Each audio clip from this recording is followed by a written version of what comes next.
සුබ දවසක් වේවා කියලා ප්‍රාර්ථනා කරන්නම් මගේ යාළු හැම කෙනෙක්ටම. ඔයාලා අදත් එකතු වෙලා ඉන්නේ විකාරේ ප්‍රොඩක්ෂන් YouTube channel එකත් එක්ක.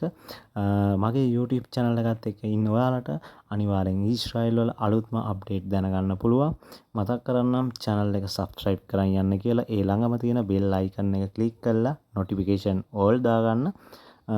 එතකොට තමයි ඔයාට මම වීඩියෝ එකක් දාපු ගමන් notification එක මුලින්ම එන්නේ. ඒක නිසා වීඩියෝ එක පරක් නොවි බලන්න ඕන නම් මේ දේවල් ටික කරලා තියාගන්න. අලුත් කෙනෙක් නම් channel එකට like එකකුත් දාන්න. ඔයාගේ තියෙන ප්‍රශ්නය comment section එකේ ලියන් යන්න මම අනිවාර්යෙන්ම reply එකක් දෙනවා.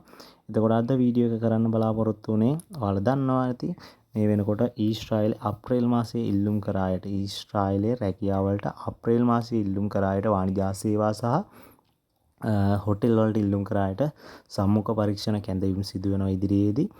එයාලට සම්මුඛ පරීක්ෂණ පටන් ගන්නවා. ඒ පිළිබඳ දැනුවත් කරන තමයි වැඩියෙන්ම. ඒ වගේම ඉදිරියේදී රැකියා කාණ්ඩ ගණනාවක් එනවා. ඒ පිළිබඳත් අද වීඩියෝ එකේ කතා වෙනවා. ඒක නිසා වීඩියෝ එක skip නොකර හොඳට අහන්න කියලා ඉල්ලීමක් කරනවා. ඔයාලා දන්නවා වාණිජ සේවාංශයට පළවෙනි වටේ සම්මුඛ පරීක්ෂණ සහ ඔවුන්ට ස්කිල් පරීක්ෂණය තිබුණා. ස්කිල් එක සහ යෝග්‍යතා පරීක්ෂණයක්.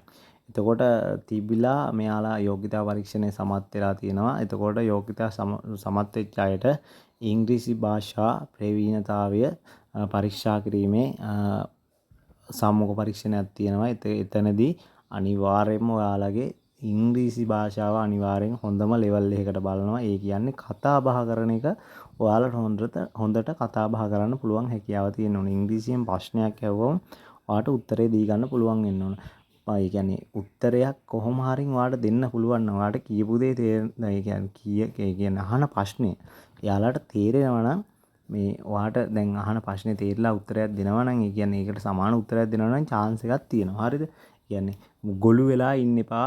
මොනවා හරි වචනයක් අල්ලගෙන එයාලා අහන ප්‍රශ්නේ බැරි මේ උන්ටියට මම කියන්නේ එයාලා අහන ප්‍රශ්නේ ඔයාලා හොඳට අහගෙන ඉඳලා එක වචනකින් හරි අල්ලගෙන මෙන්න මේක තමයි කිව්වේ කියලා තේරුම් අරන් උත්තරයක් දෙන්න උත්සාහ කරන්න. කට වහන් හිටියොත් අනිවාර්යෙන් ෆේල් වෙවි. ගොත ගැහුවොත් අනිවාර්යෙන් ෆේල් වෙවි. ඒක නිසා උත්සාහ කරන්න බැරි නෑ. මේකට කොහොම හරි රවුම් කරලා උත්තරයක් දෙන්න උත්සාහ කරන්න. හරිද? එකම ප්‍රශ්න ටික අහනවා කියලා නම් බලාපොරොත්තු වෙන්න එපා. එකම ප්‍රශ්න ටිකක් අහන්න නැහැ. සමාන ප්‍රශ්න ටිකක් අහනවා.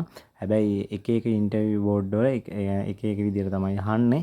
එයාලා ගාව කොහොමත් ප්‍රශ්න මාලාවක් තියෙනවා. ඒ දේවල් අහන අතරේ තව මැදින් ප්‍රශ්න අහනවා. ඒ ප්‍රශ්න වලට එක ප්‍රශ්නයක් ඇහුවම ඒ ප්‍රශ්نين තව ප්‍රශ්න 10ක් මවනවා එයාලා.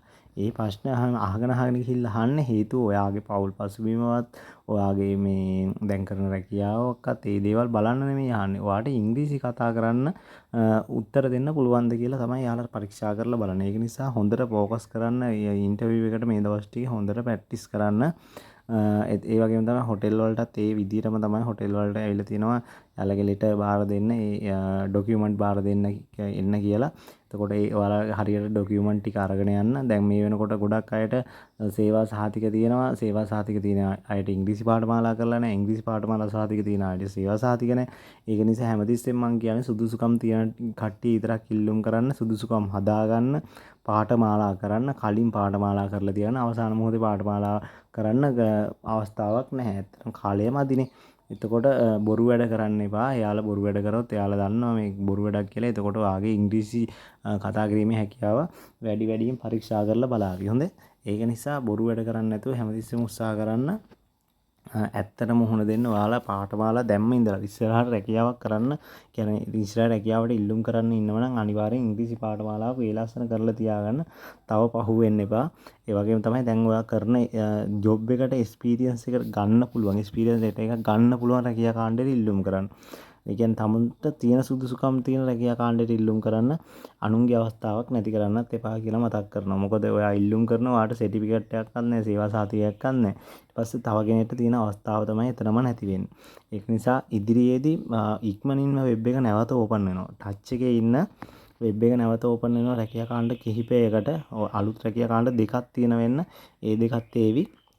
එතකොට ඔයාලා ඉල්ලුම් කරන්න බලාගෙන ඉන්න අයට මම දැම්ම කියන්නේ ඔයාගේ එක්ස්පීරියන්ස් එක අනිවාර්යයෙන්ම තියෙන්න ඕනේ. ඒ වගේම ඉංග්‍රීසි පාඨමාලාවක් හදලා අනිවාර්යයෙන්ම තියෙන්න ඕනේ. කාලය නැති වෙයි අවසාන මොහොතේ ඉල්ලුම් කරලා පාඨමාලාව හදාරන්න දැම්ම හදාarලා තියාගන්න. මාත් ඔයාලට සර් කෙනෙක් සම්බන්ධ කරලා දුන්න දුරකථන අංකයක් දුන්නා. ඒ දුරකථන අංකයට කතා කරලා ඒ පාඨමාලාවත් එක්කත් එකතු වෙන කිසිම ගැටලුවක් නැහැ. මේ පාඨමාලාව රජයේ ලියාපදිංචි ආයතනයක්. එතකොට ඊළඟ කාරණේ තමයි ඔයාලා හැම කෙනෙක්ම දන්නවනේ ඒ වෙනකම් පැවති සම්මුඛ පරීක්ෂණ පැවතිලා ලොටරි අවස්ථාවට ගියපු අයට දැන් කියනවා මෙහෙම කතාවක්. ඒ කියන්නේ එක ලොටරි එකකට විතරයි යන්න පුළුවන් කියලා.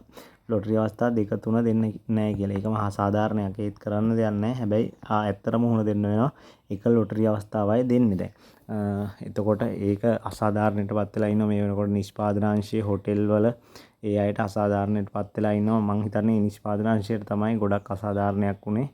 මං හිතනවා එයාලට සාධාරණයක් ඉෂ්ට වෙයි කියලා ඉදිරියේදී තව එක අවස්ථාවක් හරින් උන්ට ලබා දෙයි ලොටරි අවස්ථාවකට යන්න කියලා බලාපොරොත්තුවක් තියෙනවා. මොකද බොහොම පොඩි පිරිසක් තමයි යාළගේ ඉන්නේ වෙබ් එකෙත්. ඒක නිසා ඒ කට්ටිය එකතු කරලා ලොටරි අවස්ථාවකට දායි කියලා බලාපොරොත්තුවක් තියෙනවා. සුබ ප්‍රාර්ථනා කරනවා යාළට එහෙම අවස්ථාව ලැබෙන්න කියලා. ඒ වගේම තමයි ඔයාලා හැම කෙනෙක්ම රැකියාවට යන්න බලන් ඉන්න හැම කෙනෙක්ම ඔයාලගේ සුදුසුකම් හැමතිස්සෙම හදාගන්න. නැත්තම් අනිත් අයට තියෙන සුදුසුකම් වලට යාළට අවස්ථාව දෙන්න. ඔයාලට සුදුසුකමක් නැතුව රැකියාවලට ඉල්ලුම් කරන්න එපා. අපරාධයි. ඊළඟ කාරණේ තමයි මේ වෙනකොට සිකල් වල වටිනාකමත් වැඩි වෙලා තිනවා. සැලරි එක පොඩ්ඩක් ඉහළ යනවා සිකල් එකේ වටිනාකම වැඩි වෙද්දී. ඒක නිසා හොඳ සැලරි එකක් ගන්න පුළුවන් රටක් තමයි මේ ඊශ්‍රායල් කියන්නේ. ඔයාලට ඒ රටට ඇත්තටම පය තියන්න වාසනාව ලැබුණොත් ඒක ඇත්තටම ඔයාගේත් වාසනාව තමයි.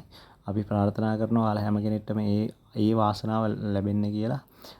දෙවියන් වහන්සේගෙන් හැමතිස්සෙම අපි ඉල්ලීමක් කරමු ඔයාලා හැම කෙනෙක්ටම ඒ රටට යන්න ශක්තිය ධෛර්යය ලැබෙන්න කියලා. මොකද ඔයාලගේ සිහින ඔයාලගේ ඒම් ඒවා ටාගට් ඒවට යන්න තියෙන හොඳම රට.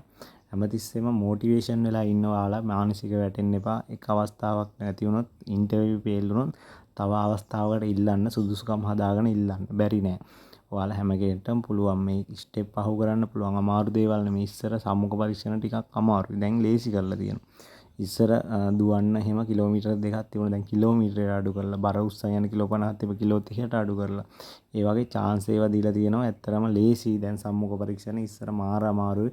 ෆිසිකල් එකෙන් භාගයක් හැලුණා. දැන් එහෙම නැහැ. ෆිසිකල් එකෙන් බොහොම පොඩි ප්‍රමාණයක් තමයි හැලෙන්නේ. ඒක නිසා අවස්ථාව තියෙනවා. ඔයාලා try කරොත් යන්න පුළුවන්. බැරි නෑ. ඉංග්‍රීසි ටික අනිවාර්යෙන් හදාගන්න. ඔතනින් තමයි ගොඩක් අය fail වෙන්නේ. මොකද ඉංග්‍රීසි ඉන්ටර්විව් 2 3ක් තියෙනවා. මොකද එක අවස්ථාවක් පාස් වුණත් ආයිත් තියෙනවා ඊශ්‍රායල් විභාගය මගින් නැවත Zoom ඉන්ටර්විව් එකක් තියෙනවා. ඒකෙන් fail වුණොත් නැවත සම්මුඛ පරීක්ෂණ තියන්න වෙනවා. ආයි Zoom ඉන්ටර්විව් තියෙනවා. ඒක නිසා ඒවට මුහුණ දෙන්න පුළුවන් විදිහට ඔයාගේ මානසික මට්ටම හදාගෙන තියාගන්න කියලා ඉල්ලීමක් කරමින් වීඩියෝ එක අදට අවසන් කරනවා. බුදු සරණයි. ඔයාලා හැම කෙනෙක්ටම